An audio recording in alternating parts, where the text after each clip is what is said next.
Hello, my name is Karen Phillip and I'm the author of the book Who Runs Your House, the Kids or You? I've been asked today to speak to you briefly on tantrums.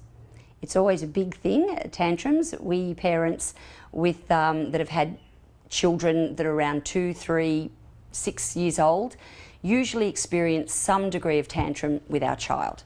So what is a tantrum? Why do they throw them? Well, simply because they want something and they want it now.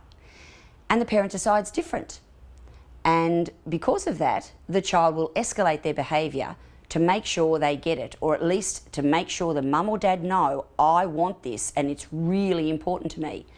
So what do we do when our child throws a tantrum? Depends where we are. If we're at home, it's probably easier to separate them, pop them in another room, let them calm down and give them time.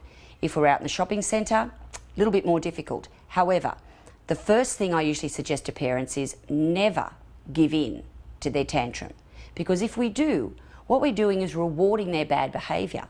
So the child learns very quickly that if I yell and scream and kick, mum and dad don't like that, so they're going to give me what I want. And if you do give them what they want, and then the second time you decide, well, no, I'm not going to put up with that anymore, they'll escalate it even further. They'll embarrass you, they'll draw attention, and they don't really care what attention they get, as long as they get attention and they get their own way. While a child is in a full-blown tantrum, you cannot debate with them, you cannot reason with them, there is no logic. With us human beings, once our emotions are escalated, our logic actually disappears, and that doesn't matter what age we are. It's the same with all of us at any age. So it's important again to set the rules and the guidelines and the boundaries for our children. The other thing that I usually recommend is if we are out and the child wants something and you don't want them to have it, rather than saying no, that's an automatic stop word, and that's a conflict word for most children.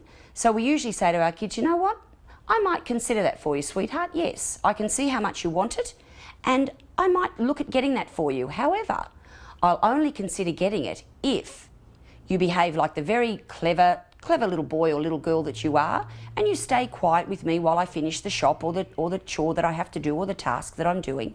And then at the end of that, I might look at getting that for you. Now, even though the child may want it, they know that if they continue, they may not get it.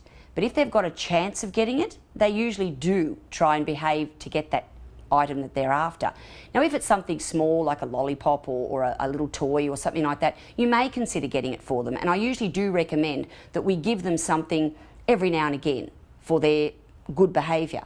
Not every time, because we don't want to make sure that the children don't know they're going to get something every time, but we want to make sure that they think that they're going to get it or they've got a chance to get it. So when we say yes to them, that we'll consider it, that usually de-escalates. If, however, you find that the child is escalating into a tantrum, separate them from wherever you can, whether it be home, put them in a room, or if you're out shopping, try and find an aisle if it's in the supermarket that's quieter, or even go into the public restrooms or the mother's parent room in the supermarket to let them calm down. Let them know that you're very disappointed and they are absolutely not ever now going to get what it was that they threw their tantrum about. And that was their choice. They chose to throw that tantrum, so you're choosing not to provide it for them.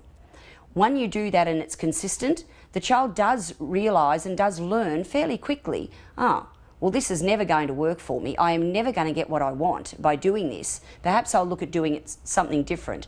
And the parent needs to advise the child and guide the child to, now, if you had have been quiet or if you had have asked to be nicely, mummy might have thought about that or considered that. However, because of your behaviour, I'm absolutely not going to provide that for you now. So next time you want something, maybe you'll choose to ask a little bit differently and behave, and I might look at getting it for you. So you give the choice and you give the guidance to the child, but you never do it while they're throwing a tantrum. Trying to convince the child to stop or calm down while the tantrum is on generally doesn't work. You just need to simply wait it out. And hopefully, if the child knows that then you're not going to budge and you will not give in because they're throwing this tantrum, they usually start to de-escalate much quicker because they know they're not going to get what they want and you are not going to give in. So in other words, they're not going to win. And that's what we're after.